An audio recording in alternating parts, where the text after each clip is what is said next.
Hello दोस्तों। बौद्ध धर्म पर ये दूसरा वीडियो है, मतलब पार्ट 2 है। पार्ट 1 में हम लोग कंप्लीट कर लिए क्या क्या देख लिए। गौतम बुद्ध का जीवन परिचय कंप्लीट कर लिए हैं, बुद्ध के जीवन के घटनाक्रम उसके प्रति कंप्लीट कर लिए। अब बौद्ध धर्म से हम लोग प्रमुख मुख्य बातें को देखेंगे, जहाँ से प्रश्न एग्जाम्स में पिकअप किया जाता है। तो हम लोग छोटे छोटे मतलब थोड़ा थोड़ा समय में तीन तीन वीडियो में मतलब 3 सेशन में बौद्ध धर्म कंप्लीट हो जाएगा। शॉर्ट नोट्स हम पूरा अच्छा तरीका से बना सकते हैं, और छोटा छोटा मेहनत कर ले जाइए थोड़ा थोड़ा टाइम में और हो जाएगा।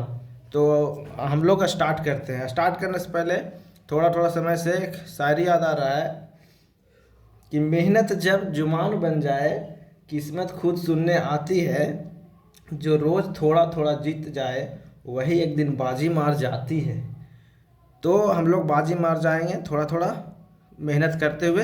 तो हम लोग आज सेशन 2 में मतलब पार्ट 2 में बौद्ध धर्म से पार्ट 2 में हम लोग देखते हैं कि यहाँ से क्वेश्चन कैसे आता है। तो 35 वर्ष की आयु में महात्मा बुद्ध को वैशाख पूर्णिमा की रात निरंजना नदी के किनारे बोध गया में बिहार के उरुबेला नामक स्थल पर पीपल जो बोधि वृक्ष है बोध गया में, उसके नीचे ज्ञान की प्राप्ति हुई थी। इसी दिन से वे तथागत हो गए और 6 वर्षों तक तपस्या किए थे। उसके बाद वो तथागत हो गए ज्ञान की प्राप्ति हो जाने के बाद। तो पीपल का पेड़ है जो बोध गया में, उसी के नीचे उनको ज्ञान की प्राप्ति हुई थी। अब बोधि वृक्ष है, तो यहाँ से क्वेश्चन आता है कि बोधि वृक्ष जो अभी बोध गया में है, तो ये कौन सा जनरेशन का है, मतलब कौन सा पीढ़ी का है। तो ये 4th जनरेशन का है, 4th जनरेशन का है, चौथी पीढ़ी का है। जो मूल वृक्ष था बोधि वृक्ष, यदि बौद्ध धर्म का मूल वृक्ष बोधि वृक्ष था, वो नष्ट हो गया। तो उसी के शाखा से शायद लगाया गया था श्रीलंका में ले जाके, जो मूल वृक्ष था उससे। फिर वहाँ से जब नष्ट हो गया बोध गया वाला, तो वहाँ से ला के उसके शाखा से यहाँ फिर लगाया गया। तो मूल वृक्ष का 4th जनरेशन है। पूछता है एग्जाम में कि अभी बोधि वृक्ष है, वो कौन सा जनरेशन है मूल वृक्ष का, तो 4th जनरेशन है। तो हम लोग याद रखेंगे कि ये बोधि वृक्ष 4th जनरेशन है, 4th जनरेशन का है। तो यहाँ तक तो हम लोग देख लिए कि अब नीचे ज्ञान की प्राप्ति हो गई तथा इसी दिन से वे तथागत हो गए।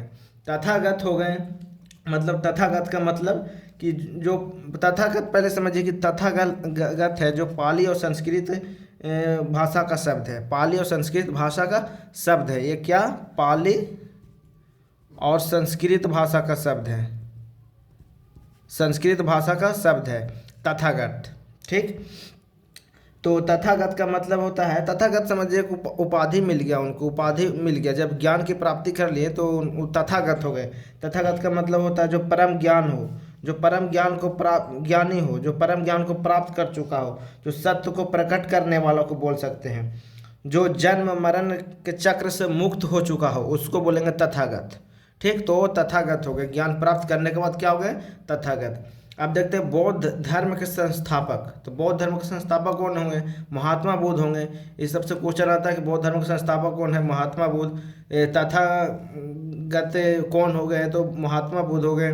तो यदि पीपल का वृक्ष है बोध गया जो कौन सा जनरेशन का है, तो 4th जनरेशन का है। सब क्वेश्चन है, जितना भी अंडरलाइन हाईलाइटेड किया हुआ है समझिए क्वेश्चन है।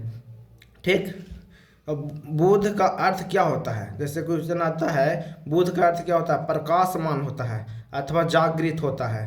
प्रकाशमान, तो प्रकाशमान का मतलब क्या होता है, प्रकाशमान का मतलब होता है, प्रकाशमान का अर्थ होता है जो चमक रहा हो, उज्जवल हो, तेजस्वी हो, उसको बोलेंगे प्रकाशमान।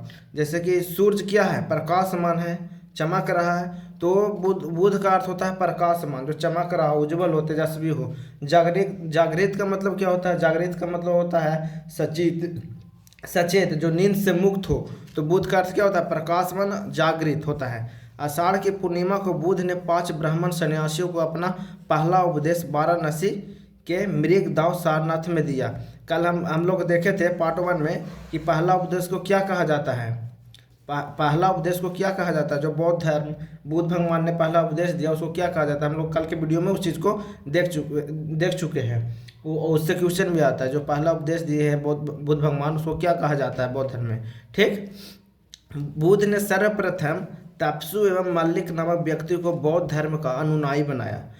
बुद्ध ने सर्वप्रथम तपसु और मल्लिक, तपसु और भल्लिक, सॉरी मल्लिक नहीं भल्लिक, तपसु और भल्लिक नामक व्यक्ति को बौद्ध धर्म का अनुयायी बनाया। अनुयायी मतलब समझ रहे, अनुयायी मतलब समझ रहे, फॉलोवर, फॉलोवर शिष्य बोल सकते हैं, जो किसी के विचार धर्म या मार्ग का पालन करे उसी को बोलते हैं फॉलोवर, ये अनुयायी बोल सकते हैं। डिसाइपल इंग्लिश में बोलते हैं शिष्य, बोलिए सबसे बढ़िया शिष्य। किसको बनाया बुद्ध धर्म के? सर्वप्रथम तपसु, बुद्ध ने सर्वप्रथम तपसु भल्लिक नामक व्यक्ति को बौद्ध धर्म का अनुयायी बनाया, मतलब कि शिष्य बनाए। बिंबिसार, उदयन एवं प्रसेनजीत बुद्ध के प्रमुख अनुयायी थे, मुख्य मतलब कि शिष्य थे। यहाँ से कुछ चला था कि कौन बुद्ध के प्रमुख अनुयायी थे, तो ऑप्शन में रहेगा, देन आप वहाँ से पिकअप कर याद रहेगा, बिंबिसार, उदयन या प्रसेनजीत, तीनों में से कोई रहेगा, आप लगा सकते हैं। प्रमुख अनुयायी थे मतलब कि फॉलोवर थे, उनके बातों विचारों को मानने वाले लोग थे। ठीक, ज्ञान प्राप्ति के 20वें वर्ष बुद्ध ने, जब बुद्ध भगवान ने ज्ञान प्राप्ति कर ली, उसके 20वें वर्ष बुद्ध ने अंगुलीमाल नामक डाकू को अपना शिष्य बनाया। यहाँ पे देख लीजिएगा, अंगुलीमाल नामक डाकू को जानते ही होंगे, अंगुलीमाल डाकू को, वो 20वें वर्ष में शिष्य बना लिए, उनको अपना शिष्य बना लिए ज्ञान प्राप्ति के 20वें साल। ठीक, 20वें वर्ष। बुद्ध के सबसे प्रिय शिष्य थे आनंद। एग्जाम में आता है बुद्ध के सबसे प्रिय शिष्य कौन थे? आनंद थे। बौद्ध धर्म के त्रिरत्न, बौद्ध धर्म के त्रिरत्न बुद्ध, धम्म और संघ। बुद्ध, धम्म और संघ। बुद्ध का मतलब होता है ज्ञान प्राप्त महापुरुष, जो महापुरुष ज्ञान प्राप्त कर लिया हो वो उसे क्या कहते हैं? बुद्ध। और धम्म का मतलब होता है धर्म, बुद्ध द्वारा दिया गया उपदेश या मार्ग। धम्म का मतलब बुद्ध द्वारा दिया गया उपदेश मार्ग, उसको बोलेंगे धम्म। और संघ का मतलब होता है बुद्ध के अनुयायी भिक्षुओं का समुदाय, जो मतलब कि संघ का मतलब होता है जो बौद्ध धर्म में भिक्षुनी होते हैं उनके संगठन को बोलते हैं, या बोल सकते हैं बुद्ध के अनुयायी भिक्षुओं का समुदाय को बोल सकते हैं संघ। बुद्ध का मतलब समझ गए, धम्म का मतलब संघ। बताता है बौद्ध धर्म के कितने रत्न हैं? त्रिरत्न हैं, बुद्ध, धम्म और संघ। बुद्ध का मतलब ज्ञान प्राप्त किया हुआ पुरुष, और धर्म का मतलब धर्म समझ सकते हैं, धर्म का मतलब धर्म या बुद्ध द्वारा दिया गया उपदेश या मार्ग। ठीक, तो बुद्ध का अर्थ भी समझ लेंगे, धर्म का समझ गए अर्थ, और संघ का भी अर्थ समझ गए। बौद्ध धर्म के 4 आर्य सत्य है: दुख समुदाय, दुख निरोध और दुख निरोध गामिनी। कौन कौन है? दुख समुदाय और दुख निरोध और दुख निरोध गामिनी। दुख का मतलब है, यहाँ पे अर्थ है बौद्ध धर्म में, दुख का अर्थ है संसार दुखमय है। ठीक, दुख का अर्थ क्या है? संसार दुखमय है। एग्जाम में आता है दुख का, बौद्ध धर्म में 4 आर्य सत्य है जिसका दुख का मतलब क्या है? संसार दुखमय है। दुख समुदाय का मतलब क्या है? दुख का कारण तृष्णा है, मीन्स इच्छा। दुख का कारण क्या है? इच्छा है। तो दुख समुदाय का मतलब दुख का कारण इच्छा है, इसका अर्थ है, मीनिंग है। ठीक, दुख समुदाय का। दुख निरोध का मतलब क्या है? दुख निरोध का अर्थ क्या है? मतलब दुख निरोध का अर्थ दुख का अंत संभव है, दुख को खत्म किया जा सकता है। दुख निरोध का मतलब दुख का अंत हो सकता है। दुख निरोध गामिनी का मतलब क्या है? दुख का अंत का मार्ग क्या? अष्टांगिक मार्ग है। दुख का अंत का मार्ग क्या? अष्टांगिक मार्ग है। ठीक, तो हम लोग दुख समुदाय, दुख निरोध गामिनी का अर्थ समझ लिए। एक एग्जाम्स में आता भी है कि दुख का मतलब क्या होता है, दुख समुदाय का मतलब क्या होता है बौद्ध धर्म में। ठीक, तो हम लोग यहाँ तक देख लिए। ये 30 क्वेश्चन है, समझिए 30 से 35 क्वेश्चन इससे बनाया जा सकता है। ठीक, फ्रेम किया जा सकता है 30 to 35 क्वेश्चन यहाँ से। ठीक, तो हम लोग आगे देखते हैं बौद्ध के लिए सबसे पवित्र और महत्वपूर्ण त्यौहार क्या है? बौद्ध के लिए सबसे पवित्र और महत्वपूर्ण त्यौहार क्या है? बैसाख की पूर्णिमा, जिसे बुद्ध पूर्णिमा भी कहा जाता है। ये बुद्ध पूर्णिमा भी कहा जाता है। बताइएगा कि बैसाख की पूर्णिमा के दिन क्या क्या हुआ था, क्यों मनाया जाता है बुद्ध की पूर्णिमा? ठीक, तो बोल सकते हैं कि बुद्ध भगवान को इसी दिन जन्म हुआ था, बुद्ध भगवान को इसी दिन ज्ञान की प्राप्ति हुआ था, और बुद्ध भगवान इसी दिन महापरिनिर्वाण भी प्राप्त किए थे। तो आप बोल सकते हैं। अब बताइए कि महापरिनिर्वाण मतलब क्या होता है बौद्ध धर्म में, पूछता है एग्जाम में कि महापरिनिर्वाण, हम कल के वीडियो में बता चुके हैं, कल का पार्ट 1 में बता चुके हैं, ठीक। तो आप यहाँ से बताइए कि महापरिनिर्वाण का मतलब क्या होता है। और एक और क्वेश्चन पूछे थे कि लाइट ऑफ एशिया किसे कहा जाता है, लाइट ऑफ एशिया किसे कहा जाता है, ये भी क्वेश्चन आता है कि लाइट ऑफ एशिया किसे कहा जाता है, मतलब एशिया का लाइट किसे कहा जाता है, ठीक। बुद्ध द्वारा दिए गए उपदेशों को बौद्ध धर्म में क्या कहते हैं, धम्म।